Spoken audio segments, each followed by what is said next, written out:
Baik, Assalamualaikum warahmatullahi wabarakatuh. Alhamdulillahirabbil alamin, hamdan syakirin, hamdan na'imin, hamdan yuwafi ni'amahu wa yukafi'u mazidah. Ya Rabbana lakal hamdu wa lakal syukru kama yang bagi li jalali wajhikal karimi wa azimi sultanik. Allahumma sholli ala Muhammad wa ala ali Muhammad. Selamat datang Bapak Ibu, kakak-kakak, anggota dan pengurus Forum Lingkar Pena Jepang di acara atau program terbaru dari FLP Jepang, yakni Pena Labu. Nah, mungkin barangkali ada yang sudah pernah mendengar atau yang baru mendengar. Nah, untuk yang baru mendengar nih, Pena Labo itu akronim dari Pena Laboratorium. Jadi sebuah wadah yang digagas oleh kakak-kakak pengurus di FLP Jepang untuk saling bertukar ide, gagasan, informasi, pengetahuan, dan ilmu seputar tulis-menulis.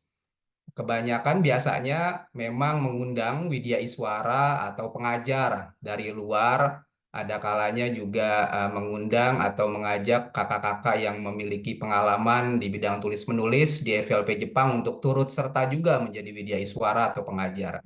Nah, pada malam hari ini nih widya iswaranya atau pengajarnya udah sangat-sangat terkenal dan kita harus menggali ilmu dan pengetahuan dari beliau, yakni ada Kak Nur Hadi atau biasa disapa Mas Hadi. Nanti saya akan coba bacakan juga apa namanya profil singkat dari beliau, namun saya akan menyapa dulu Mas Hadi. Assalamualaikum Mas Hadi. Waalaikumsalam warahmatullahi Kang Asep. Ya, aduh, nih di Kumaha Damang? Alhamdulillah sehat Mas Hadi. Mas Hadi tinggal Alhamdulillah. di mana Mas Hadi? Di bumi Cilengsi, jauh dah pokoknya. Cilengsi, Bogor, Mun. Bogor, Jonggol, Jonggol masih banyak Jonggol, Jonggol. dinosaurusnya. Iya. Iya, Mas Adi di Indonesia pukul 6 ya, 6 sore ya, 6. menjelang Di sana? azan maghrib. Di sini sudah Iya pukul makanya. 8, Mas Adi. Wah, udah malam ya. Iya.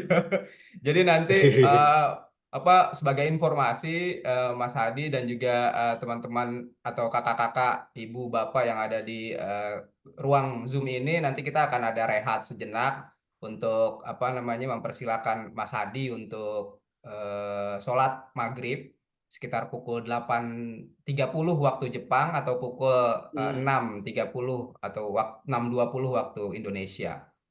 Nah, sebelum saya menyerahkan apa namanya waktu untuk berbicara kepada Ketua FLP Jepang yakni Kadian, saya ingin coba menyampaikan dan meminta kepada para peserta kelas, pada peserta Penalabo ini untuk mengganti, menambahkan nama, kemudian lokasi tempat tinggal yang tempat domisili kakak atau ibu bapak peserta. Jadi misalnya ada nama saya, kemudian ada underscore, lalu Kanagawa. Kemudian nanti kita akan ada sesi tanya jawab sekitar 15 sampai 25 menit. Jadi nanti Kak Hadi akan menyampaikan materi sekitar 45 menit. Jadi kami mohon Bapak Ibu atau kakak-kakak juga bisa memanfaatkan waktu untuk bertanya atau menggali ilmu atau pengetahuan dari Kak Hadi nanti. Nah, untuk berikutnya saya akan serahkan kepada Kak Dian selaku Ketua FLP Jepang untuk menyampaikan sambutannya. Silakan Kak Dian. Baik, terima kasih Kak Asep pembukaannya. Alhamdulillah diomongin sama Kak Asep ya, jadi kayaknya saya lagi mungkin sedikit tentang FLP Jepang mungkin bagi teman-teman yang baru bergabung di sini. Kayaknya saya bilang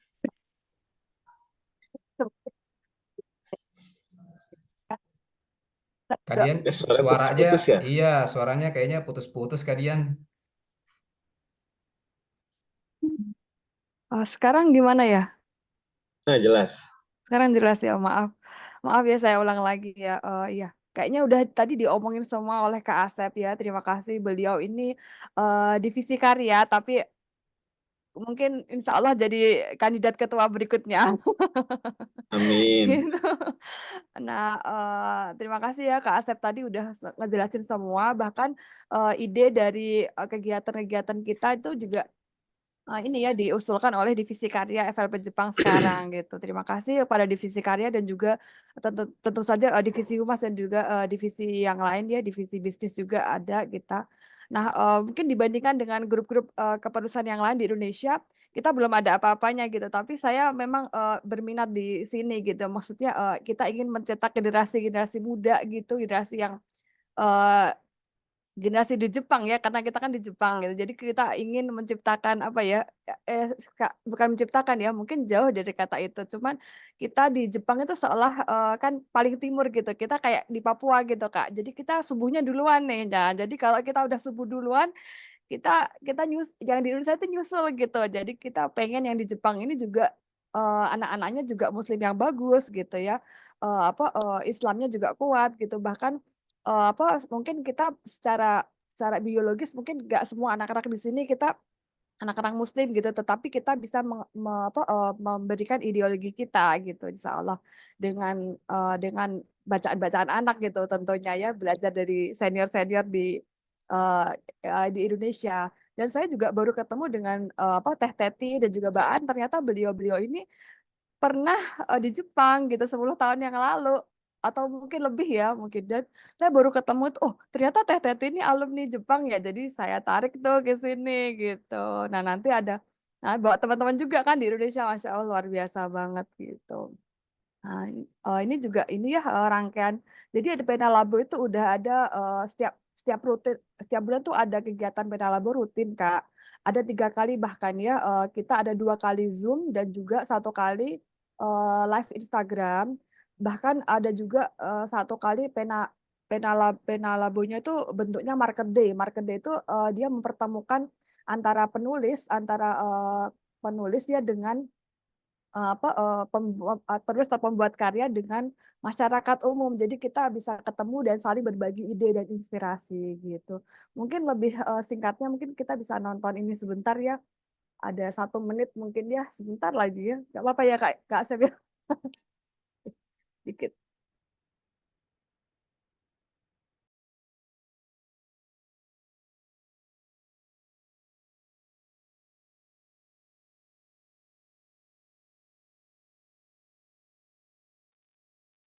Suaranya nggak keluar kayaknya ya, Kak Dian.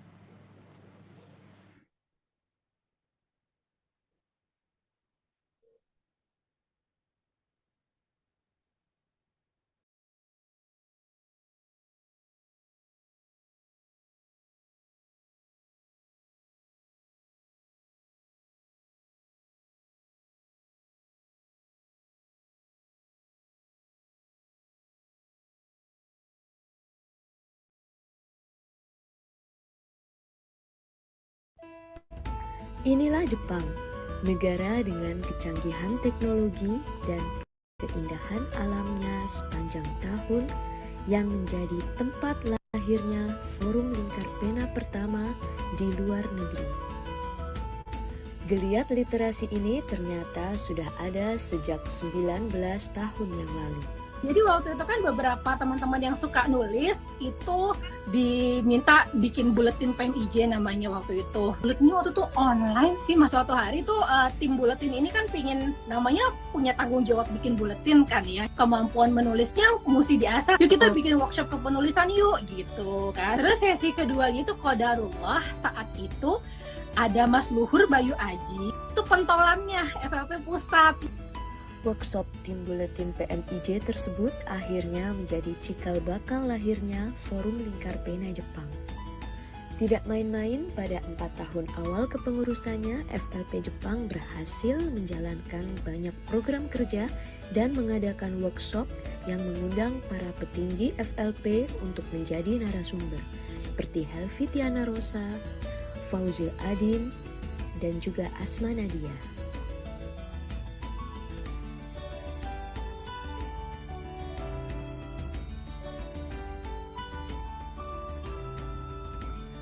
Belasan tahun berkarya, FLP Jepang telah menelurkan banyak buku antologi dengan berbagai tema dan genre yang terkait dengan kehidupan para diaspora Indonesia di Jepang. Salah satu pencapaian terbesarnya adalah diangkatnya buku antologi Latahzan for Student ke layar lebar pada tahun 2013. Transformasi zaman ke era digital akhirnya membawa FLP Jepang pada pembaruan yang ditandai dengan pembuatan buku antologi Jepang Jalan Menuju Baitullah pada tahun 2017. Buku yang terbit pada tahun 2021 itu dan antologi tentang pandemi setelahnya tidak hanya ada dalam bentuk fisik, tetapi juga tersedia dalam format digital. Meskipun saat ini teknologi digital mendominasi akses informasi masyarakat, kami tetap konsisten meluncurkan buku-buku antologi sebagai komitmen agar anggota senantiasa menulis dan membantu mereka untuk masuk ke industri penulisan yang dinamis. Untuk meningkatkan pengetahuan anggota terkait literasi, kami juga memanfaatkan platform media sosial dan webinar yang diselenggarakan secara berkala. Seperti sharing session yang kami laksanakan melalui media internal anggota dan mendatangkan narasumber baik dari dalam maupun luar FLP Jepang. Baru-baru ini kami juga meluncurkan program bernama Pena Labo yang seperti namanya diharapkan akan menjadi sebuah laboratorium tempat peserta bisa membahas tulisan dari aspek bahasa, membedah karya, juga menguji keberterimaan karya bagi khalayak.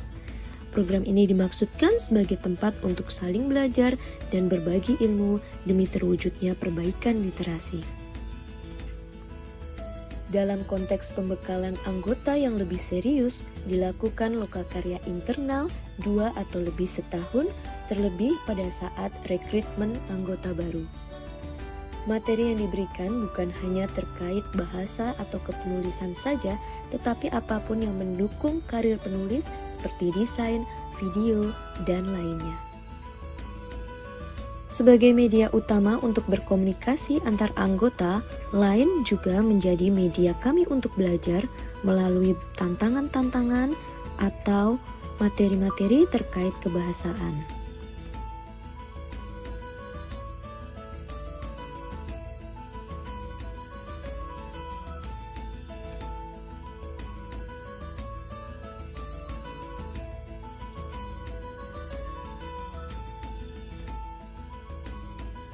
Last but not least, Instagram Live juga menjadi fitur andalan kami untuk berinteraksi dan belajar bersama warganet tentang literasi.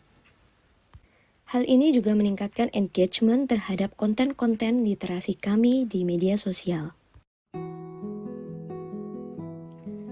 Nah, itulah tadi segelintir kiprah anak bangsa berliterasi di negeri Sakura. Doakan kami ya agar kami selalu menghasilkan karya-karya yang bermanfaat untuk masyarakat.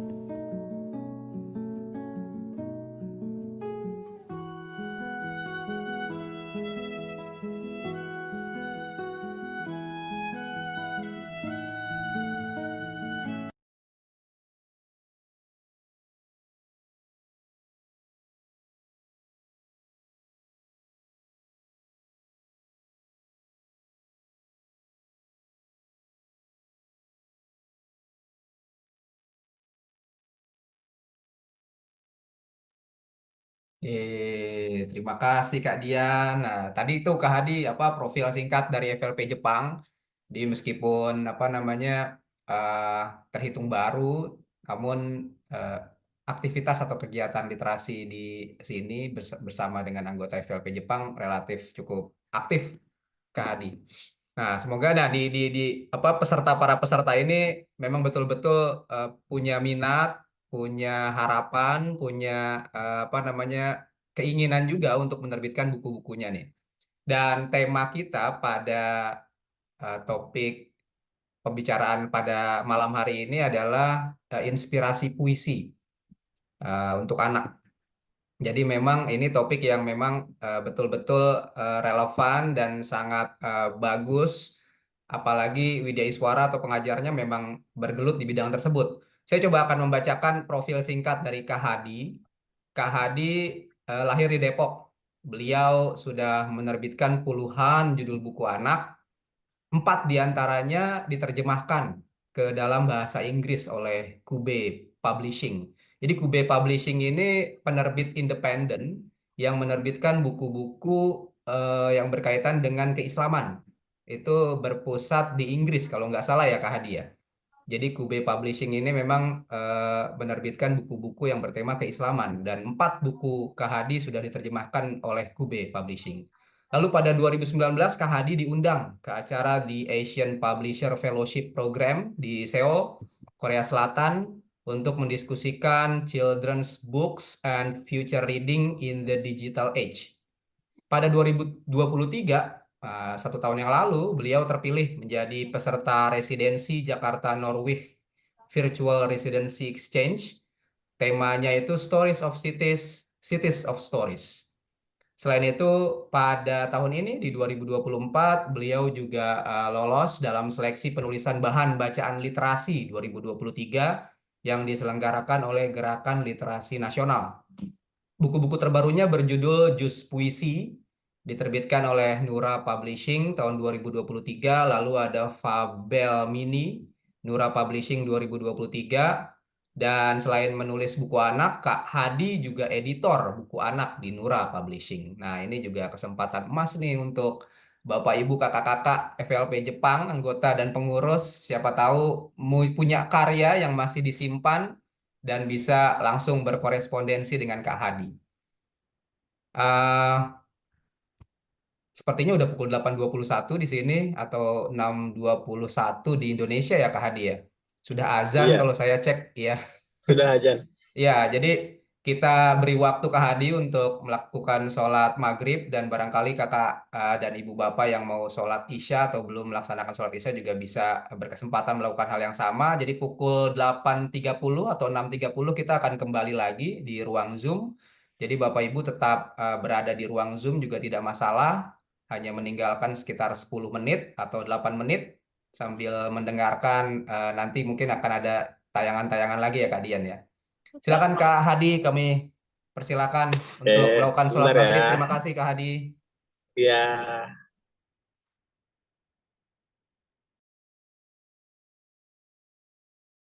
Selamat datang kembali Kak Hadi. Selamat datang kembali Kak Hadi. Ya udah tenang nih, udah nggak akan ada apa namanya eh, kepikiran untuk ibadah selain menunggu waktu Isya ya nanti ya Kak Hadi ya. Baik, berikutnya adalah pemaparan materi dari Kak Hadi yang akan menyampaikan materi mengenai puisi anak.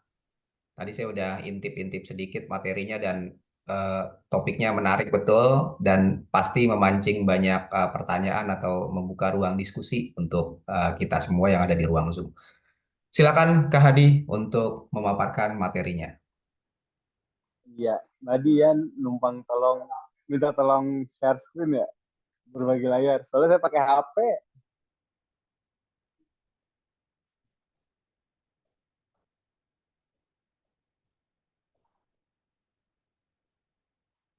Bisa nggak?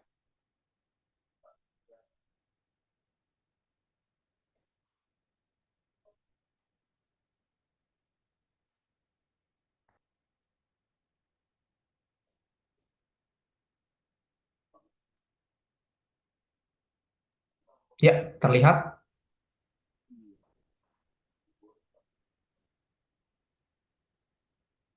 Terbesar bisa nggak ya?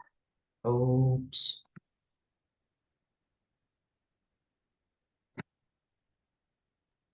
Nah, ya, jadi mulai aja ya, Kang Asep ya. Siap. Ya, Assalamualaikum warahmatullahi wabarakatuh. Selamat malam, teman-teman. Salam kenal semua. Mau cerita dulu nih sebelum bahas materi. Jadi sebelumnya tuh saya juga orang FLP, Kang. Aku orang FLP Depok, anggota FLP Depok angkatan pertama. Jadi waktu itu tuh saya belum jadi penulis, tapi suka penulisan gitu lah, suka nulis. Tapi saya koki, kerja di koki, kerja di Hotel Mulia Senayan gitu kan, jadi koki. Terus suka buku, suka Senogumi Raji Dharma, pengen jadi penulis, tapi caranya gimana sih? Nah, kebetulan ternyata di Depok ada forum lingkar pena. Pas banget saat aku pengen belajar nulis. Terus saat itu juga FLP buka cabang di kota Depok. Akhirnya saya daftar di angkatan pertama. Makanya jadi bisa dibilang proses kreatif, bukan proses kreatif sih, karir kepenulisan saya tuh awal mulanya tuh dibentuk sama forum lingkar pena. Di sana ketemu Koko Nata, ketuanya Mas Koko, Mas Denny Prabowo. Jadi basic saya suka sastra, suka cerpen, dan di forum lingkar pena Depok itulah akhirnya keterampilan menulis saya tuh terasa kayak gitu. Jadi malam ini saya tuh ingin bahas soal puisi. Padahal sebenarnya karya puisi saya tuh baru satu gitu kan. Judulnya Jus Puisi. Itu juga kisahnya juga lumayan apa ya namanya? Biasa aja sih. Jadi saya kan editor buku anak. Saya tahu perkembangan buku anak di Indonesia dan saya ngelihat kok buku puisi itu nggak ada. Gitu. Karena nggak ada sih, ada, tapi jumlahnya tuh dikit banget. Terus puisi kok kayaknya berjarak banget sih sama bukan hanya sama anak-anak ya, tapi sama kita secara umum gitu kan. Kok kayaknya berjarak banget. Nah, sedangkan menurut apalagi anak-anak ya, kok kayaknya nggak akrab sih sama puisi. Sementara saya lihat buku-buku puisi di luar tuh kok kayaknya seru-seru, asik-asik, dan anak-anak juga seneng gitu kan. Ada permainan kata, permainan irama, dan menyenangkan banget. Terus saya lihat fenomena yang ada di sini, sebatas penglihatan saya aja ya, penglihatan seorang manusia yang terbatas gitu kan. Saya ngeliat puisi kok kayaknya berjarak juga di Indonesia untuk hal tema. Misalnya guru kalau ngajarin puisi itu tentang negara, tentang pahlawan, tentang tanah air. Kok kayak boring ya? Maaf ya, bukan yang nggak nasionalis kayak gitu. Tapi kalau saya jadi anak kecil ngebahas kayak gitu tuh saya kurang suka gitu. Karena nggak dekat sama saya, terus bukan sesuatu hal yang saya senangi.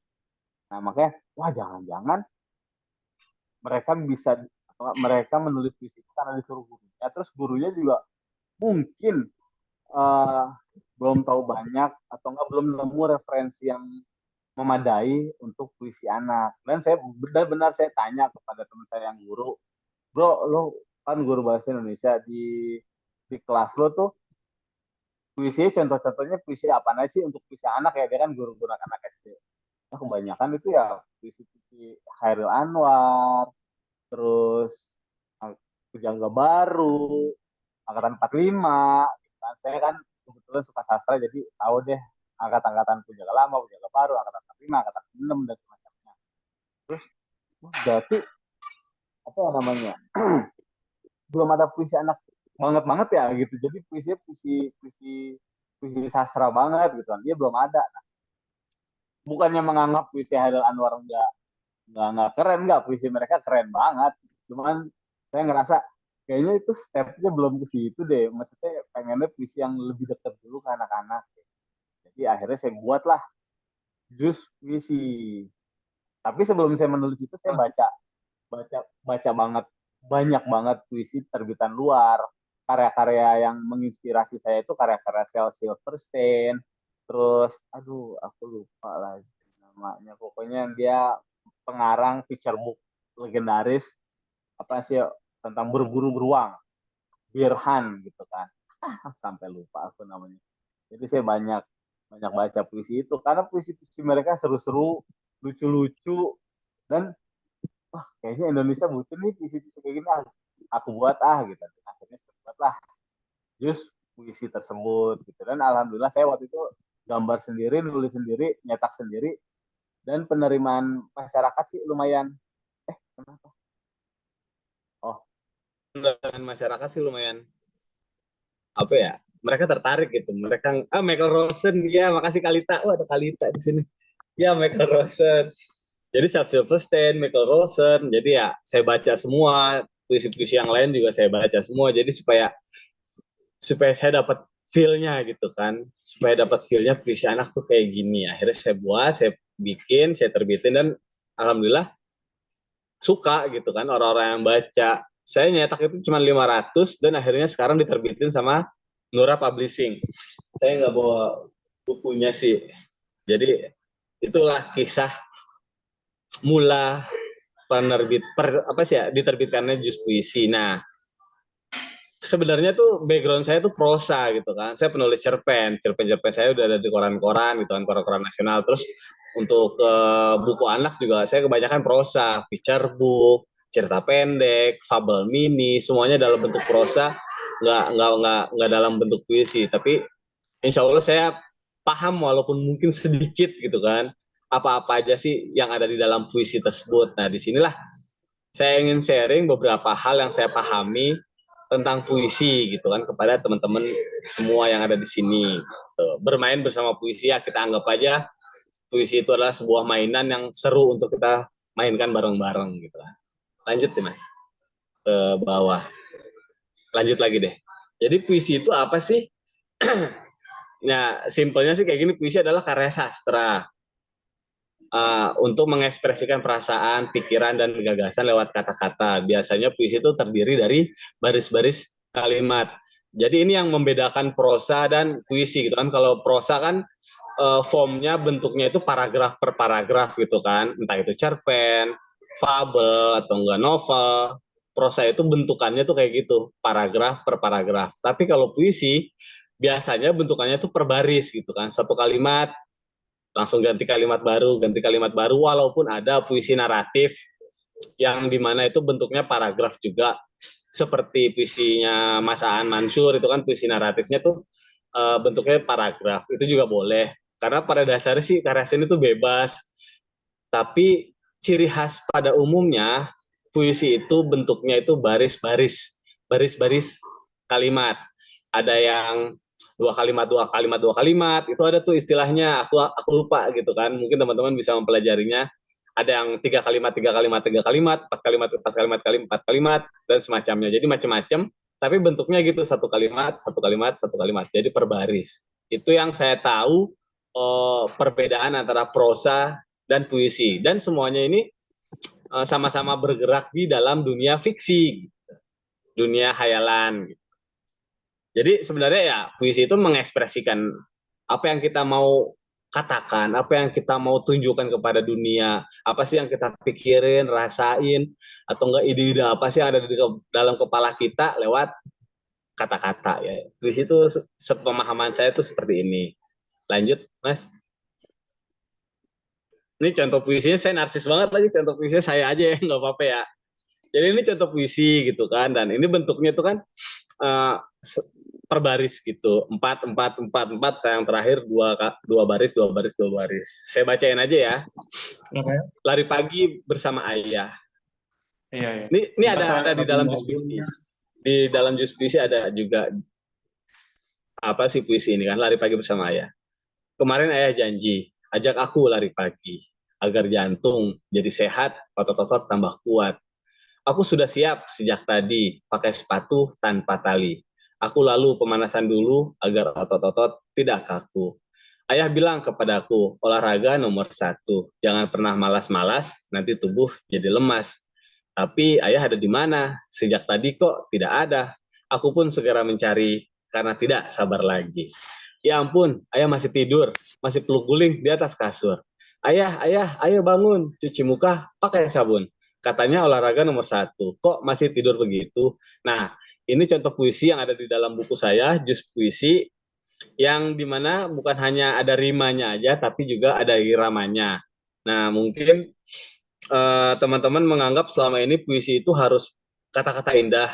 Ternyata nggak harus juga, karena kayak puisi-puisi Shel Silverstein itu juga lucu-lucu juga. Tapi boleh juga kalau mau memakai kata-kata indah, yang berbunga-bunga, itu juga nggak masalah. Tergantung voice-nya kalian gitu kan, style-nya kalian dalam nulis itu apa. Nah kalau style saya dalam nulis itu ya riang, gembira, dan lucu gitu kan. Jadi inilah bentuk atau gaya yang saya pakai ketika menulis puisi. Ada unsur lucu-lucunya juga kayak gitu. Lanjut. Jadi teman-teman, kalau teman-teman mau nulis puisi anak, ya seperti nasihat basi pada umumnya, banyak baca puisi gitu kan. Sama seperti mau nulis picture book ya banyak baca buku picture book. Nah kalau nulis puisi juga harus banyak baca-baca puisi-puisi anak gitu kan. Teman-teman bisa main ke poem.com deh kalau nggak salah. Iya poem.com, dan ketik aja children poetry. Di situ ada banyak banget contoh-contoh puisi anak yang bisa kita baca agar rasa yang si pengarang atau penyair itu sampaikan bisa sampai ke dalam hati kita.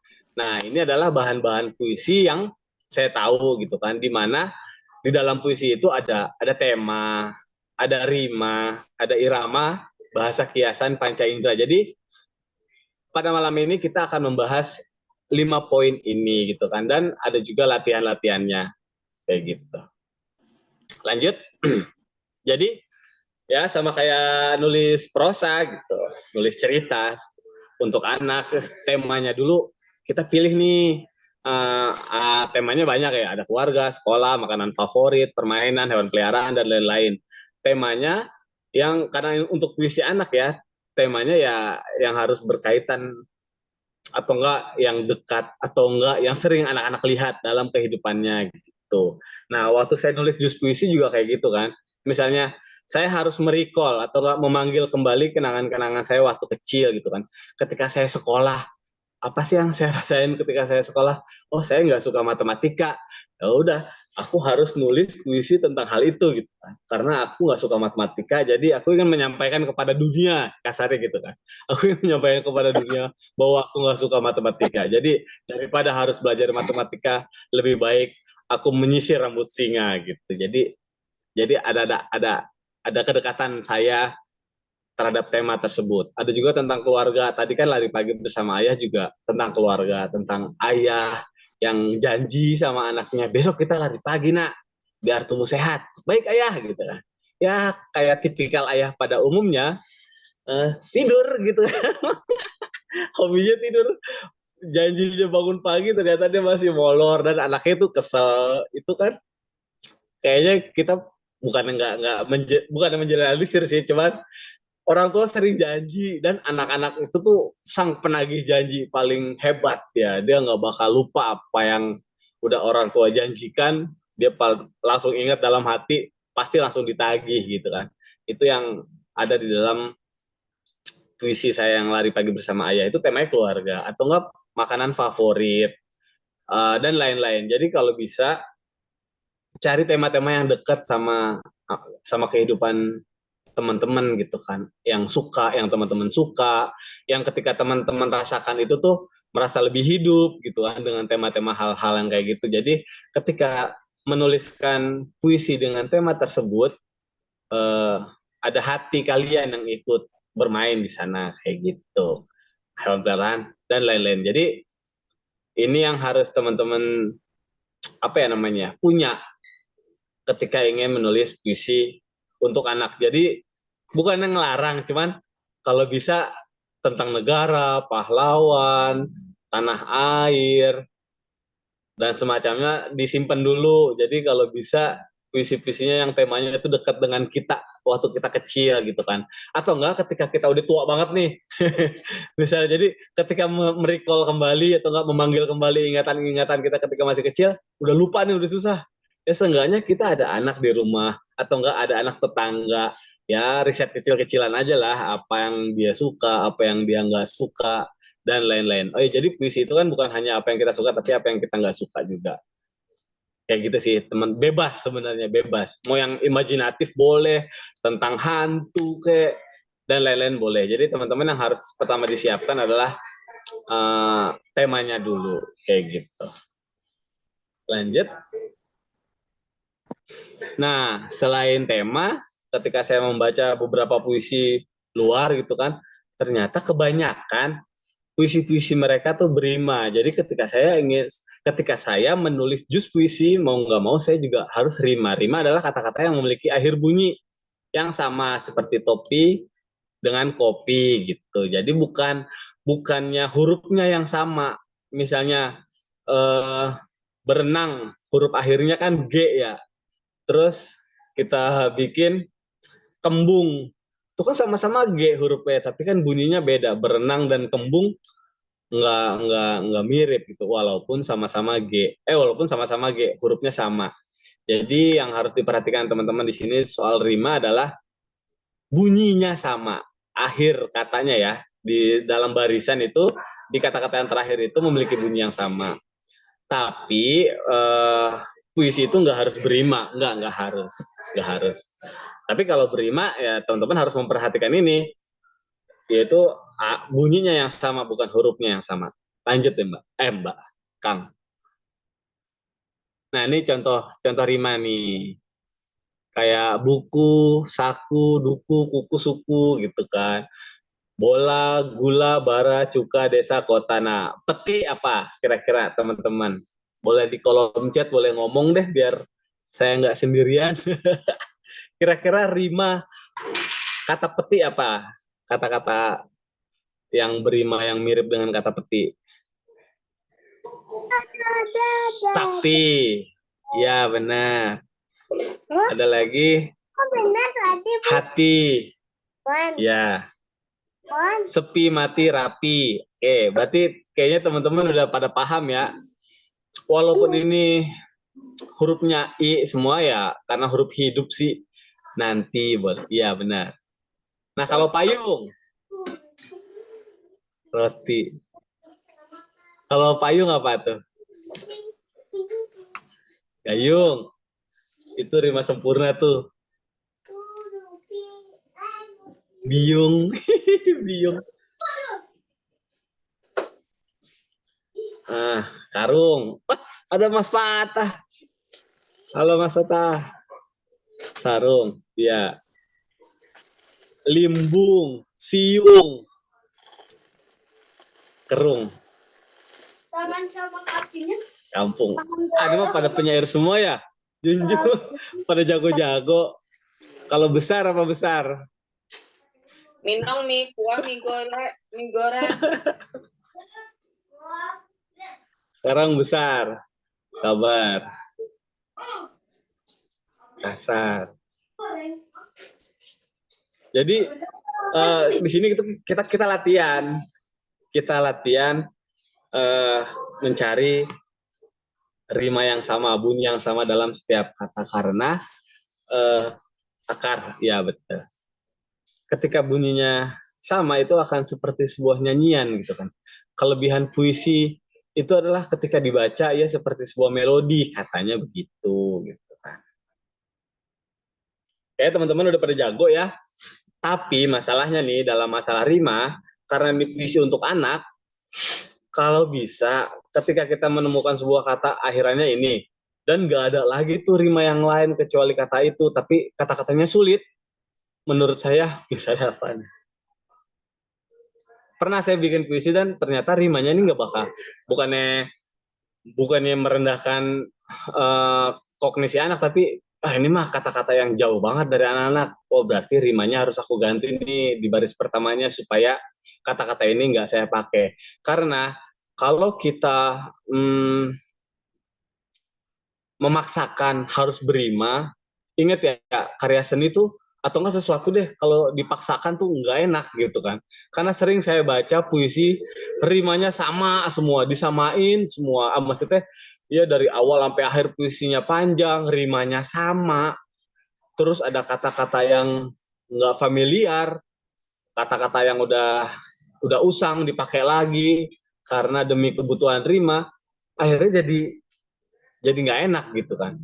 Nah, karena ini karya seni, kalau bisa rimanya tuh ya dinamis deh. Misalnya 2 baris kalimat aja yang rimanya ini, 2 baris berikutnya rimanya yang lain, atau enggak yang semacamnya. Jadi jangan sampai karya puisi yang kita ciptakan itu jadi boring, jadi kering, jadi membosankan gitu kan ketika dibacanya, nggak ada permainan, nggak dinamis. Jadi ya rima itu perlu dan bisa dibilang penting untuk menciptakan sebuah melodi dalam sebuah puisi gitu kan. Tapi kalau dipaksakan kadang-kadang jadi nggak enak. Inilah yang harus apa ya namanya dimengerti, dipahami oleh teman-teman semua di sini dalam hal pemilihan rima gitu kan. Tapi kalau kita masih pertama kali nulis ya nggak apa-apa, salah-salah, melakukan tulisan yang salah banyak banget itu nggak apa-apa, karena tulisan yang bagus itu lahir dari tulisan yang salah. Tapi jangan sampai kita melakukan kesalahan yang sama berulang-ulang sampai akhirnya kita tua ngelakuin hal yang salah juga gitu kan. Itu masalah rima di dalam sebuah puisi. Jadi pertama itu ada tema, terus kedua ada rima, lanjut deh Mas. Yang ketiga itu adalah tentang irama. Nah, inilah yang bisa membuat puisi yang kita tuliskan itu menjadi seperti lagu. Karena untuk irama ini masih jarang banget diperhatikan sama teman-teman penulis cerita anak. Gitu. Ketika nulis puisi yang digeber tuh, yang dikejar itu rimanya aja gitu kan. Walaupun iramanya nggak beraturan, bodo amat gitu kan. Jadi yang dikejar hanya persamaan bunyinya aja, tapi persamaan ketukannya tuh nggak. Nah ya, jadi irama itu ditentukan dari ketukan gitu kan. Irama membuat puisi menjadi seperti lagu. Kita bisa menyanyikannya itu. Kamu bisa menciptakan irama dengan menghitung ketukan di setiap baris. Ketukan itu ditentukan dari silabel atau suku kata. Ini contoh penghitungan suku kata kan teman-teman udah pada tahu ya. Mata itu ada 2 suku kata. Matahari ada 4 suku kata. Jadi kalau bisa, bukannya kalau bisa sih, untuk men-challenge diri kita tulis tuh misalnya puisinya ada 10 baris, jumlah suku katanya sama semua, dan itu saya paling seneng tuh kayak gitu karena kita kayak main puzzle gitu kan. Baca puisinya Shel Silverstein yang judulnya sakit, SICK, sakit. Wah, itu kita baca itu bener-bener kayak nyanyian gitu kan, kayak bernyanyi, karena di setiap barisnya itu jumlah suku katanya tuh sama semua, nggak ada yang beda-beda. Lanjut deh Mas. Ini contoh, ini kasih tahu teman-teman dulu, misalnya 2 silabel itu hari, buku, hadi. Teman-teman mungkin kalau lagi iseng-iseng ketika menulis puisi untuk anak, misalnya dalam satu baris itu ada 4 silabel gitu kan, ya udah kira-kira kata-katanya apa aja, atau enggak ada 8 silabel dalam satu baris, berarti emang harus dihitung banget supaya puisi yang kita ciptakan itu enak gitu kan. Ini contoh 3 silabel, makanan, bermain, gitu, berlabuh, dan lain-lain sih kita bisa mikirin saat kita sedang menulis puisi untuk anak. Atau enggak pas silabel, permainan, perubahan, dan semacamnya. Kebetulan saya suka Eminem kan. Eminem kan jago banget itu dalam soal rima dan irama, jadi ya lumayan terbantu juga sih ketika kita mendengarkan lagu-lagu rap gitu kan, lagu-lagu yang fokus sama rima dan irama. Lanjut deh Mas. Tapi sebenarnya kita tuh waktu kecil kita udah deket banget sama rima dan irama. Ini contoh lagu kan, lagu anggap aja puisi juga kan ya, karena dia bentuknya juga baris-baris. Bangun tidurku terus mandi, tidak lupa menggosok gigi. Silakan teman-teman hitung iramanya berapa tuh dalam satu baris. Ada berapa teman-teman?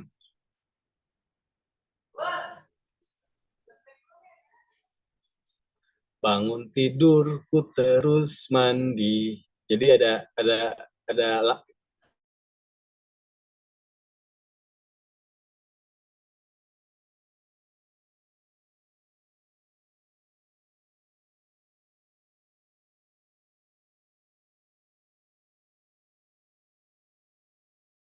bersihkan tempat tidurku.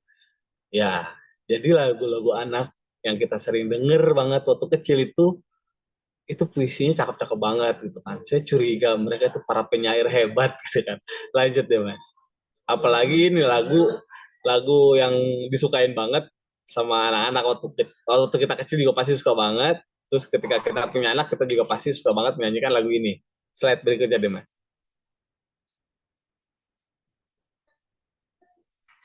Balonku gitu kan. oh ini rimanya juga keren, terus ada dor gitu kan, ngagetin, dan jumlah silabelnya juga sama. Balonku ada 5, ada 7 silabel. Semuanya 7 semuanya, rupa-rupa warnanya, merah kuning kelabu, merah muda dan biru. Meletus balon hijau, jauh itu tuh rima yang susah gitu kan. Tapi dia dapat aja. Hatiku sangat kacau. Wah, menurut aku nih yang ngarang lagu ini jenius sih, aku suka banget gitu kan. Balonku tinggal 4, ku pegang erat-erat. Konteksnya dapet, silabelnya dapet, konfliknya dapet. Ini adalah contoh lagu anak.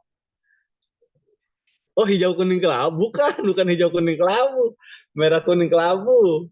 Kalau bener ya? Oh iya, hijau kuning kelabu, merah muda dan biru. Oh ya, aku salah. Meletus balon hijau, dor. Jadi iramanya dapat, rimanya juga dapat, konfliknya ada dan semacamnya gitu kan. Karena meletus kan ya. Ini menurut saya contoh yang baik ketika kita ingin berlatih menulis puisi untuk anak. Itu irama. Lanjut deh, Mas. Nah ya, bahasa kiasan. Ini di prosa juga ada sih bahasa-bahasa kiasan. Karena ya salah satu senjata sastra itu kiasan gitu kan. Kita melukis lewat kiasan, lewat simile atau metafora. Saya bahas cuma 2 ini aja ya. Kiasan tuh ada banyak gitu kan. Tapi yang saya pahami sedikit itu simile dan metafora. Teman-teman juga mungkin paham. Lanjut deh, Mas. Jadi perumpamaan deh. Kiasan itu kayak gini nih. Ini contoh simile. Larinya cepat seperti pesawat jet. Tubuhnya besar seperti pohon beringin. Wajahnya bersinar seperti apa? Coba dah teman-teman. Silakan diketik. Jadi ketika kita menulis puisi, dan dalam beberapa baris puisi itu ada simile atau metafora itu bikin jadi lebih dalam gitu kan puisi yang kita tulis gitu. Wajahnya bersinar seperti senter. Kalau itu buat yang lucu-lucuan tuh, wajahnya bersinar seperti rembulan, itu buat yang puitik, itu bebas sih, boleh. Terus kamarnya berantakan seperti, kalau ngomongin kapal pecah berarti kita seangkatan, sejaman hidupnya. Kamarnya berantakan seperti apa, gitu kan. Terus kulitnya putih seperti apa. Jadi ciri-ciri kamarnya berantakan seperti hidupmu. Boleh. Contoh, maksudnya ciri-ciri simile itu yang saya tebalkan ya, ada seperti, atau enggak seumpama, atau enggak layaknya, dan semacamnya. Jadi ada kata konjungsinya, ada kata bantunya gitu kan. Kamu ini seperti, atau enggak kamu ini layaknya, kamu ini bagaikan, dan semacamnya. Itu adalah simile, yaitu dua apa ya, membandingkan dengan 2 kata yang sebenarnya tuh nggak berkaitan, tapi memiliki unsur-unsur yang mirip gitu. Larinya cepat seperti pesawat jet, karena pesawat jet itu ya cepat. Kita nggak bisa ngomong larinya cepat seperti kungkang. Kita langsung, otak kita ketika membaca itu nggak langsung connect. Ini maksudnya apa ini? Itu simile yang buruk gitu kan. Larinya cepat seperti pohon beringin misalnya. Kayak pohon beringin tuh nggak bergerak deh. Nah, ini contoh simile. Lanjut deh, Mas. Jadi kadang-kadang kalau teman-teman lagi iseng tuh bikin catatan aja. Simile yang bagus tuh apa? Kalau saya punya saya rekomendasikan novelnya Mbak Tias Wijati yang judulnya Lea, di bawah negeri Irlandia. Itu Tias Wijati, itu novel anak yang di dalamnya itu saya lihat similenya tuh seger-seger banget, nggak basi gitu kan. Yang seperti teman-teman tahu ya, kalau simile yang udah sering dipakai berulang-ulang itu adalah simile yang udah klise, udah basi, kayak rumahnya berantakan seperti kapal pecah. Jangan sampai kita nulis kayak gitu lagi gitu kan. Itu udah banyak banget sama kayak. Nah, teman-teman bisa nyari atau nggak baca novelnya yang judulnya Lea karya Tias Wijati, di mana menurut saya similenya segar-segar gitu kan. Terowongannya sebesar kulkas yang dirubuhkan, yang dijatuhkan, yang ditidurkan gitu kan. Jadi kita bisa ngebayangin, oh guanya itu seluas seperti kulkas yang ditidurkan, dan banyak lagi contoh-contoh simile di Lea yang bisa kita pelajari. Nah sekarang ini adalah metafora. Jadi kalau tadi tuh simile itu masih ada kata seperti gitu kan. Jadi seolah-olah nggak beneran. Tapi kalau metafora itu seakan-akan tuh beneran. Ibuku adalah marshmallow, lembut dan manis kayak gitu. Jadi pakai adalah atau enggak menjadi gitu kan. Jika sedang tidur, ayahku menjadi kereta, berisik sekali, ngorok gitu kan misalnya.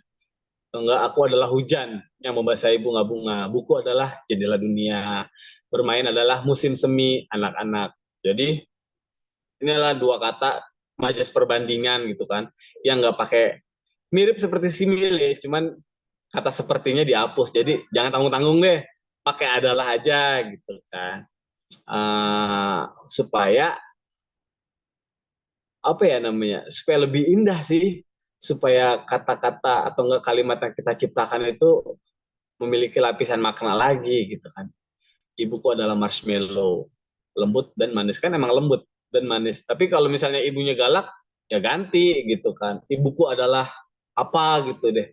Yang punya orang tua galak mungkin bisa cari yang menggambarkan hal itu kayak gitu. Lanjut, Mas.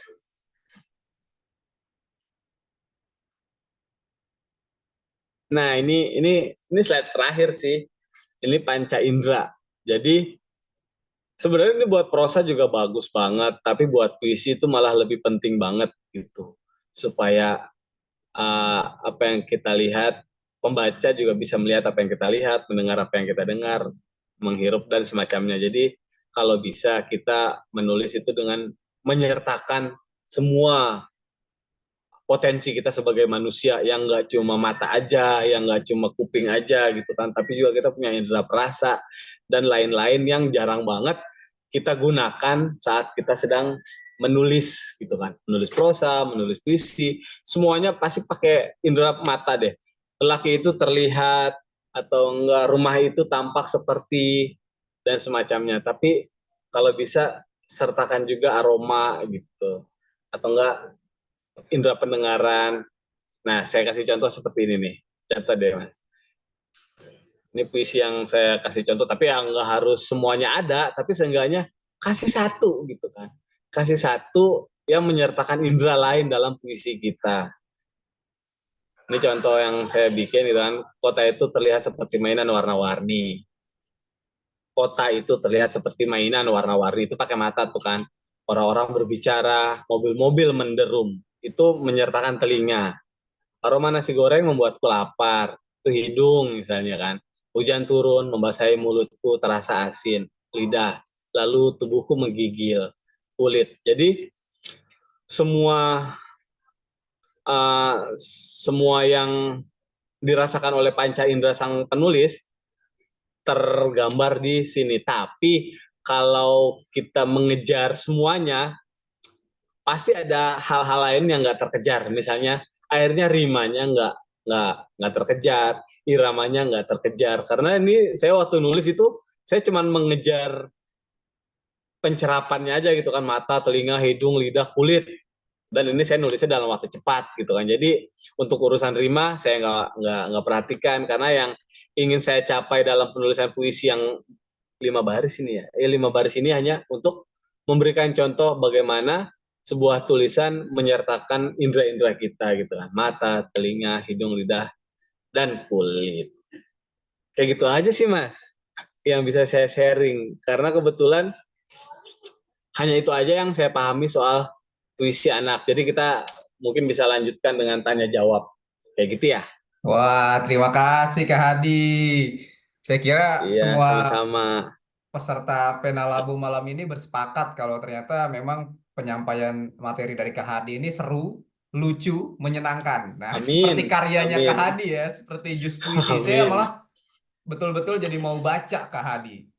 ternyata Masa wah dong Hadi ini masih malah betul-betul jualan. konsisten ya. Maksudnya jus puisi itu betul-betul seru dan lucu, dan penyampaiannya ke Hadi seru dan lucu, dan benar-benar konsisten. Jadi memang kayaknya saya akan baca dan saya akan pasti cari nanti jus puisi. Saya yakin Bapak Ibu Amin, peserta makasih Mas. peserta Penalabu pasti udah nggak sabar untuk menanyakan beberapa hal kepada Kak Hadi. Saya persilahkan kepada peserta kelas untuk bisa menyampaikan pertanyaan atau berdiskusi dengan Kak Hadi. Silakan. Siapa yang mau bertanya? Tapi tadi saya melihat ada di ruang obrolan, kalau nggak salah ada satu pertanyaan dari Kak Lutfi ya. Saya coba cek lagi. Sebentar. Silakan kalau ada yang mau bertanya secara langsung bisa menunjukkan reaksi bertanya, angkat tangan. Nah ini Kak Lutfi kalau nggak salah pernah sudah menyampaikan pertanyaan. Nah ini Kak Hadi sambil menunggu mungkin sedang bersiap-siap menyampaikan menyusun pertanyaan. Ini dari Kak Lutfi, puisi anak itu apakah lebih banyak dibuat dengan sudut pandang anak? Misalnya contoh tadi tuh lari pagi dengan ayah, tokohnya kan sudut pandang si anak atau tokoh utamanya kan anak. Apakah harus seperti itu Kak Hadi? Nggak harus sih, tapi khawatirnya ketika kita menggunakan sudut pandang orang dewasa, isinya tuh malah nyeramahin gitu kan, kasih nasihat, karena tabiat orang dewasa itu adalah memberi nasihat sih, karena kebetulan dia hidupnya lebih lama gitu kan, aku yang lebih lama dari kamu jadi kamu harus dengarkan aku gitu kan. Itu yang dikhawatirin ketika kita menulis buku anak, memakai perspektifnya orang dewasa. Tapi kalau teman-teman jago menyembunyikan nasihat atau nggak meredam ceramah gitu kan, boleh banget pakai sudut pandang orang tua, entah itu nenek-nenek atau enggak dan semacamnya. Tapi kita pakai sudut pandang anak-anak itu juga sulit Kang Asep sebenarnya gitu kan, karena ya kita harus jadi bocil dah. Kalau kata bahasa sekarang bocil FF. Jadi kita harus merecall lagi, memanggil kembali kenangan-kenangan kita waktu kecil. Kecil kita tuh kayak gimana sih? Badung nggak sih? Atau nggak ngebosenin nggak sih? Penakut nggak sih? Terus kalau anak-anak itu ketika mengucapkan sesuatu itu kalimatnya kayak apa sih? Kayak gitu. Nah, kalau untuk anak-anak zaman sekarang nih, yang hidup zaman sekarang ketika mereka udah terbiasa ngomong pakai dua bahasa gitu kan. Dalam satu kalimat ada bahasa Indonesia, ada bahasa Inggris. Itu teman-teman bisa tuh pakai puisi dengan kalimat-kalimat kayak gitu, karena saya pernah baca puisi yang ditulis oleh anak-anak. Jadi dalam satu baris ada bahasa Inggris, ada bahasa Indonesia. Oh iya ya, emang bocah-bocah zaman sekarang bahasa Inggrisnya keren-keren juga sih. Dan itu malah lebih dinamis gitu kan. Apakah itu dilarang? Ya enggak. Menurut saya itu malah memperkaya puisi tersebut kayak gitu. Karena kan anak-anak kan nggak ada aturan ya, maksudnya udah campur baur aja dalam menciptakan suatu bahasa kayak gitu sih. Keren.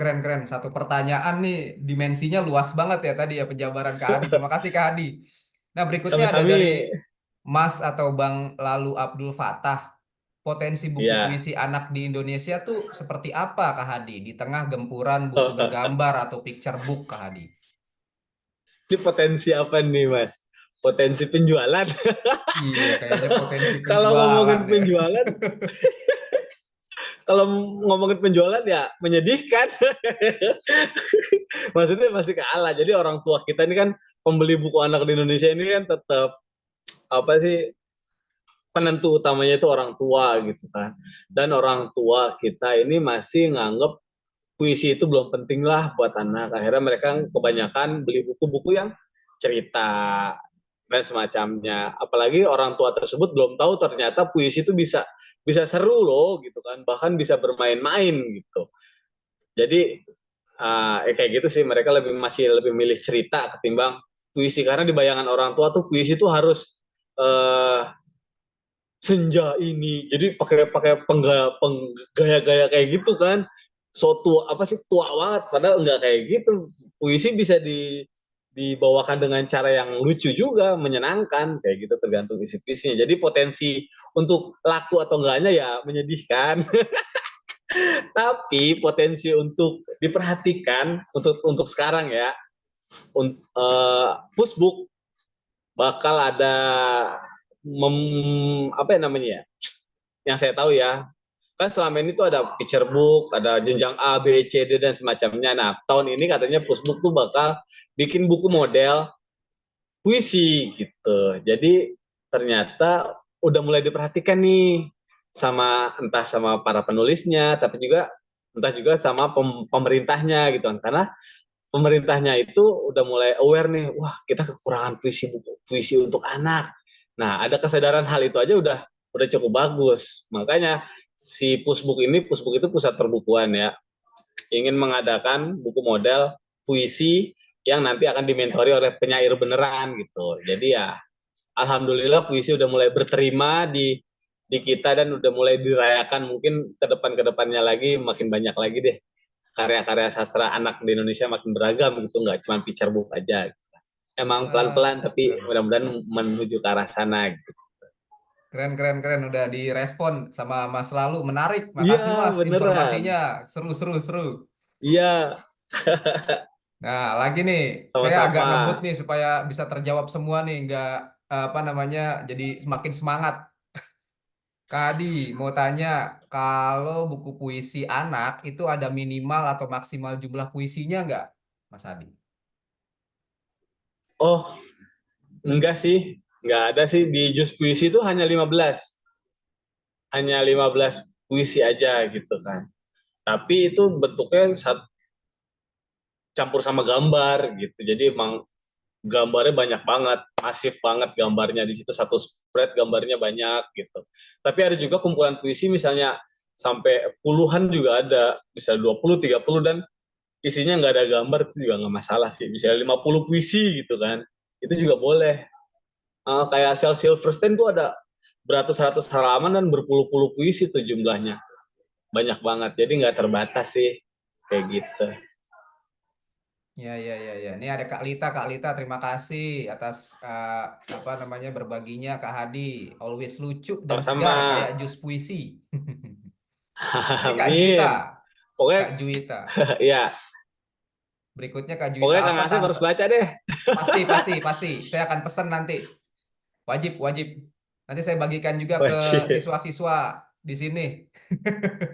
Nah, Apa? iya. Boleh. Apa tantangan tersulit yang Kak Hadi alami dalam proses menulis puisi anak dari Kak Juwita, Kak Hadi? Oh, tema sih. Maksudnya aku tuh yang paling aku cari pertama kali kan tema ya. Jadi aku harus kembali ke masa lalu gitu kan. Aku harus mengubah diri aku menjadi seorang anak kecil lagi, anak SD yang tengil. Terus kira-kira apa yang aku rasain waktu zaman dulu ya gitu. Itu yang paling sulit sih. Tema-tema apa lagi nih? Misalnya tema tentang sekolah udah.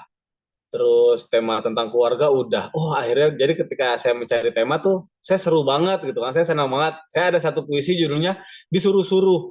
Mungkin puisi ini nggak bakal relate sama anaknya Raffi Ahmad kali ya, sama anak Sultan gitu kan. Karena mereka mungkin anak-anaknya tuh nggak pernah disuruh gitu kan. Nah, saya nih waktu kecil tuh sering banget disuruh-suruh sama orang tua gitu kan, disuruh beli ini padahal kita lagi nonton Google Five gitu tuh kan, nonton film Voltus gitu kan, tapi disuruh. Itu kan BTE bukan main gitu kan. Ya udah saya tulis soal itu. Jadi puisinya judulnya Disuruh-suruh gitu. Jadi itu sih hal tersulitnya, yaitu mencari tema yang akrab, yang dekat sama saya dan saya suka, atau saya pernah mengalami hal tersebut dan berkesan sama saya kayak gitu.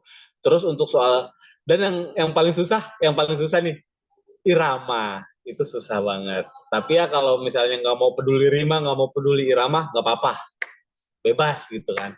Tapi kan kadang-kadang kita manusia ya suka menantang diri sendiri nih. Saya pengen bikin puisi, kayak jus puisi itu jumlah silabelnya sama. Jadi mungkin kalau ada teman-teman yang udah baca silakan dihitung lagi jumlah silabel tiap barisnya itu sama semua. Jadi kita tuh kayak main puzzle aja dan itu susah emang Mas. Karena harus nentuin nih, aduh, apalagi kalau jumlah katanya tuh kalau misalnya 4 silabel sih enak deh. Aku pergi, aku kemana gitu, cuman 2 kata dan setiap kata tuh cuma 2 silabel mungkin enak. Tapi kalau yang ganjil tuh agak susah. Itu tantangan terberat saya sih. Selain merecall kembali ingatan saya waktu kecil sama bermain irama kayak gitu. Kalau untuk rima, teman-teman bisa nyari tahu di rimakata.com. Jadi itu urusan teknis deh. Kalau Rima mah teman-teman bisa nyari, nggak harus diapalin. Sadis banget, kita nggak bakal apal banget lah. Kita harus butuh tool yang lain gitu kan. Nah, Kayak ini seru gitu nih, sih. banyak insight banget ya. Tadi ada rimakata.com, poem.com, Ada lalu juga poem.org, sorry, poem.com ya. poem.org, Oh, org itu ya, ada kumpulan puisi, poem.org. poem.org. Iya, Jadi ini. kayak gitu deh teman-teman. Terus ada siapa? Penulis Tuh, Tias Wijaya tadi ya, Lea ya, Kak Hadi ya. Tias Wijati, Tias Tias Wijati. Wijati. Ya, nah Iya, ini itu Lea nih. judulnya Lea. Itu bisa. Jadi kalau puisi luar teman-teman tuh cari Shel Silverstein sama Hmm. Michael Rosen Oh, kayak udah gitu. langsung ada referensi. Itu bisa buat. Ya, jadi mau nggak mau kan kita kan sebelum menulis kan jadi skon dulu. Ya udah kita nyerap aja dulu deh, slow, jangan nulis dulu. Tapi Ya, nyerap. Nah, itu ada yang nge-share Lea. ya. Jadi Oke. jadi spon, ntar insya Allah ketika sponnya udah penuh, bakal netes juga jadi karya kayak gitu. Ya, amin. Oke, masih ada waktu nih, 5 menit nih. Saya masih ngebut nih membacakan pertanyaan. Ada dari Kak Dian. Wah, ini Kak Dian nih. Nggak mau ketinggalan untuk bertanya. Anak-anak kan pasti suka sama tampilan fisik dari puisi itu, Kak Hadi. Ada tips nggak untuk bikin tipografi puisi gitu yang gampang dilirik anak-anak? Oh kalau saya kebetulan di Just Puisi itu nggak main tipografi sih, standar semua. Tapi ada ilustrasinya setiap halaman kayak gitu. Itu mungkin yang bisa bikin si anak-anak tuh ngerasa suka sama buku tersebut. Dan di Just Puisi juga saya bikin puisi yang judulnya Fabel ABC. Dan itu menurut saya susah banget. Karena kita harus bikin puisi yang setiap katanya tuh A, B, C, D, E, sampai Z. Kayak gitu. Aku nggak ada contohnya sih. Jadi saya bikin puisi itu dari kata-kata itu. Jadi misalnya ayam, bangau apa. Jadi tapi ada ceritanya, nggak hanya penyebutan katanya doang kayak gitu. Dan anak-anak tuh ternyata suka. Oh iya, terakhir di halaman-halaman terakhir di jus puisi itu ada namanya puisi teka-teki. Nah, di sini nih puisi atau enggak bukan hanya puisi deh. Buku teka-teki untuk anak itu dikit banget. Padahal ternyata anak-anak tuh suka banget ketika saya nerbitin jus puisi tuh yang paling digemari sama anak-anak adalah puisi teka-tekinya. Jadi mereka tuh nebak-nebak, oh ini maksudnya apa ya? Ini artinya apa ya?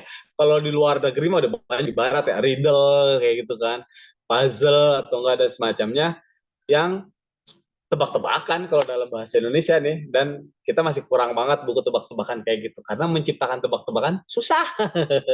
Jadi ya mungkin teman-teman di FLP Jepang kalau pengen nulis buku anak bisa banget diolah dari situ kayak gitu sih.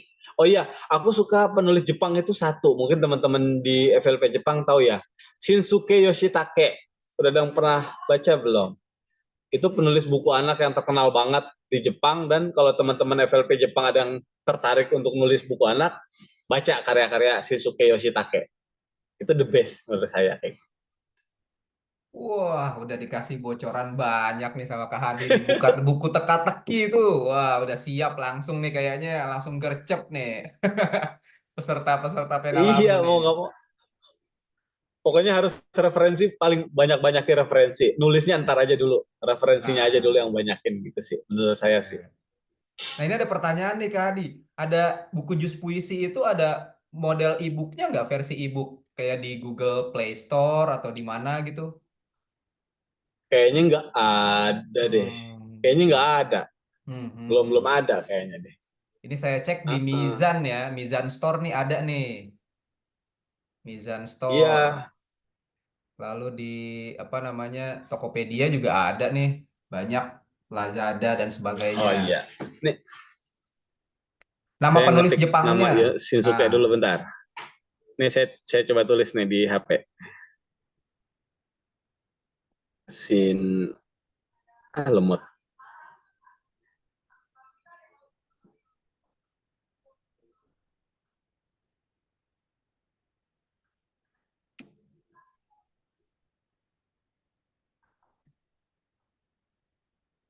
Ya kayak gitu deh pokoknya. Shinsuke Yoshitake. Dan itu terkenal banget di Jepang. Shunsuke Yoshitake. Oke, ada lagi nih. Nah, iya tuh, Eh, benar. ilustrasi. Ilustrasi perpuisi atau perpuisi itu bisa banyak-banyak ilustrasi. Ilustrasi perpuisi bisa banyak-banyak ilustrasi yang baik, Kak. Wah, ini Nah, itu dia Kak. tuh, saya nggak bawa Hmm, contohnya sih. iya. Jadi misalnya taruh.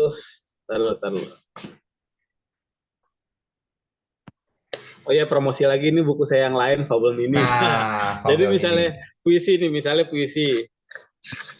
Ini puisinya. Ini satu halaman ini gambarnya gitu. Misalnya kayak tidak mau disuruh-suruh atau nggak disuruh-suruh. Jadi ini gambarnya di sini, gambarnya di sini, puisinya kayak gitu. Dan di halaman berikutnya juga gitu. Ini puisi, ini gambar. Dan gambar itu emang yang gambar itu Mbak Cecil, itu lucu-lucu banget gambarnya. Jadi antara teks dan gambar emang ada satu kesatuan kayak gitu sih. Jadi satu puisi, satu gambar, berikutnya juga kayak gitu. Oke, ini kayaknya pertanyaan terakhir nih Kak Hadi nih dari Kak Ridayani Depok. Apakah ada batasan Oh jumlah iya, baris dalam satu paragraf? Karena di puisi Mas Hadi yang judulnya Mengapa itu lebih dari 10 baris lalu diakhiri dengan 2 paragraf. Sedangkan judul lainnya hanya rata-rata 4 baris. iya. Nggak ada batasan sih Hmm. sebenarnya. Itu kan aku itu kenapa yang pasti puisi yang itu ada banyak banget, karena aku nganggep anak kecil tuh pertanyaan yang nggak dimiliki orang dewasa ya. Pertanyaan itu lebih banyak kayaknya sih daripada orang dewasa. Jadi saya pengen menggambarkan bahwa sebanyak ini loh pertanyaan-pertanyaan Hmm, anak-anak gitu hmm, kan hmm, dalam hmm, menjalani hidupnya gitu kan, kenapa langit tak pernah jatuh, kenapa laut tak pernah penuh gitu kan. Jadi panjang banget, emang itu paling panjang, emang saya sengajain hmm, sih hmm, hmm, untuk hmm, membuktikan bahwa pertanyaan-pertanyaan anak itu sebanyak itu emang gitu kan, hmm. yang ketika dia dewasa ya akan hilang itu pertanyaan-pertanyaan itu Hmm. gitu. Jadi kalau bisa nih kita penulis buku anak nih jadi anak-anak lagi, supaya kita otaknya tuh, kalau Mbak Maya itu membedakan antara otak anak-anak dan otak orang dewasa. Kalau anak-anak Hmm, itu otaknya imajinatif. hmm. Kalau orang dewasa itu otaknya operatif gitu kan. Jadi mencari tak apa kan operatif deh. Jadi imajinatifnya jadi kurang, cuman operatifnya aja. Nah, kalau bisa kita dua-duanya punya deh. Imajinasi kita tetap jangan mati-mati walaupun kita udah tua banget gitu kan. Dan operatifnya juga ada kayak gitu. Hmm. Dan untuk menciptakan eh, pemahaman atau enggak kognisi kita tuh supaya penuh imajinasi, ya banyak-banyak baca buku-buku aneh. Maksudnya baca-baca banyak buku yang out of the box, yang kisah-kisahnya tuh luar biasa kayak Alice in the Wonderland yang jatuh ke dalam lubang kelinci, Hmm. Pinocchio yang hidungnya panjang. Jadi kalau bisa ya cerita-cerita yang kita baca tuh yang bisa melatih imajinasi kita supaya nggak tumpul gitu. Wah, keren, keren, keren, keren. Makasih banyak Kak Hadi. Wah, ini banyak banget nih ya pengetahuan, Sama-sama. kemudian juga informasi-informasi dan disampaikan dengan seru, benar-benar seru. Terima kasih banyak. Siapa tahu ada Minta yang mau kasih maaf, reaksi. Oh, Kak Kak Asep, Ridayani. Ya. pertanyaan nomor 2-nya belum di. Oh iya, saya mohon izin Kak Mas Hadi. Saya Oh bacakan iya, pertanyaan yang nomor 2 ya dari Kak Ridayani. Oh iya nih. Saya agak bingung membedakan puisi anak dengan verse novel. Verse novel ini apa? Puisi naratif ya. Saat baca novel Garuda Gagas Newara karya Ibu Ari, serasa baca puisi. Apa memang sama atau bagaimana ya Mas Hadi? oh sebenarnya tuh first novel panjang itu aja sih kali ya, dan itu membentuk sebuah cerita. Kalau puisi yang kayak jus puisi tuh nggak ada plot, nggak ada awal tengah akhirnya, tuh nggak ada, bebas banget, lepas-lepas banget antara baris, tiap baris tuh kayak nggak ada alurnya gitu kan. Nah kalau di first novel first novel yang ditulis secara puitis atau secara puisi, itu ada plotnya, ada alurnya, ada konfliknya. Jadi unsur-unsur di dalam sebuah prosa atau nggak novel ada di dalam first novel. Nah kalau di dalam puisi itu nggak harus, kita cuma bisa isinya pertanyaan semua kayak yang tadi kan, mengapa itu nggak ada alurnya. Nah kalau first novel harus ada alurnya, harus ada Hmm. awal, tengah, akhir, tokohnya siapa, konfliknya gimana, terus endingnya seperti apa. Jadi kayak novel biasa, tapi ditulis dalam bentuk puisi. Sebenarnya di Indonesia kita tuh serat-serat itu ya, aku sih belum baca sih serat-serat yang kita punya di Jawa gitu kan, itu semuanya disampaikan dengan puisi gitu kan. Terus kalau nggak salah yang di Makassar Iga Galigo ya, Iga, aku lupa, itu puisi juga bentukannya gitu. Jadi emang sebenarnya kita tuh akrab banget kok sama puisi, entah itu untuk novel atau enggak isinya untuk petuah-petuah, nasihat-nasihat, semuanya disampaikan dalam bentuk puisi. Jadi intinya kalau first novel itu ada bentuknya kayak novel aja, tapi penulisannya kayak puisi. Kalau puisi ya bebas, nggak ada alur tuh nggak ada sama sekali. Kayak gitu. Makasih Mas First Adi, novel nggak semoga harus terjawab. berima, puisi juga nggak harus berima sih. Sebenarnya nggak harus. Cuman buat tantangan diri kita aja sih, nulis rima tuh gitu kan, susah soalnya. Ya, terima Kayak kasih gitu banyak deh. Mas Adi, semoga terjawab ya Kak Ridayani. Dan saya mohon maaf Amin, sebesar-besarnya amin. karena memang kita harus mengakhiri kelas pena labo kita pada malam hari ini. Dan siapa tahu mau berkorespondensi dengan Kak Nur Hadi, bisa juga nanti berkorespondensi lanjutan ya Mas Hadi ya. Kemudian tapi jangan lupa baca dulu Oh ya, karyanya, boleh. baca dulu karyanya supaya referensinya lengkap. Kemudian kita bisa menanyakan karya-karya atau menanyakan hal lain seputar puisi anak ke Mas Hadi. Terima kasih banyak Mas Hadi. Di sini Iya, kami kalau akan mau baca karya saya di IG saya juga ada. Beberapa puisi juga ada di situ. Siap. Terima kasih Mas Hadi. Baik, Ya, sama-sama. selanjutnya akan ada penyerahan sertifikat narasumber dari FLP Jepang, Mas Hadi. Mohon diterima secara virtual, Mas Hadi. Oke. Nanti dikirimin dong di WA. Iya benar. Pasti. Nah, ini saya coba mau saya pamerin. Iya. Saya mau coba ini dulu ya, tangkap layar dulu ya. Sebentar. 1, 2. Oh, kalau ini orang tua banget jempol. Oke, baik. Terima kasih banyak Mas Adi. Ini seru emang bener nih. Sama-sama. Nah, ini anak saya di sini sampai nonton nih karena ketawa-tawa terus kita di sini, tapi daging semua isinya. Aduh, amin. Mohon maaf ya kalau ada yang kurang. Nah, ini kami juga ada grup diskusi FLP Jepang. Ini bisa ikut bergabung ya, Kak Dian ya. Peserta-peserta Penalabo ya. Ini ada grup diskusinya. Silakan untuk turut serta bergabung.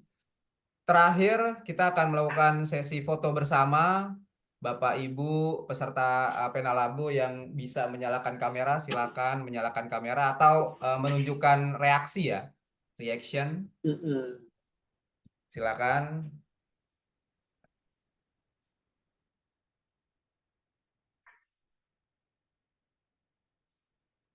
Dihitung dulu, Kak. Oke, siap ya? 1, 2, 3. Lagi. 1, 2. Yeay, terima kasih Mas Adi, terima kasih semua peserta Penalabo. Sama-sama ya. Mari kita tutup dengan terima kasih banyak. Mari kita tutup dengan membaca doa penutup majelis. Subhanaka Allahumma wa bihamdika asyhadu an la ilaha illa anta astaghfiruka wa atubu ilaik. Terima kasih banyak Mas Hadi dan para peserta Penalabo. Semoga senantiasa sehat dan bahagia, penuh berkah semua dari Allah, dari Tuhan. Assalamualaikum warahmatullahi wabarakatuh. Waalaikumsalam warahmatullahi wabarakatuh. Dadah. Makasih banyak Mas Hadi.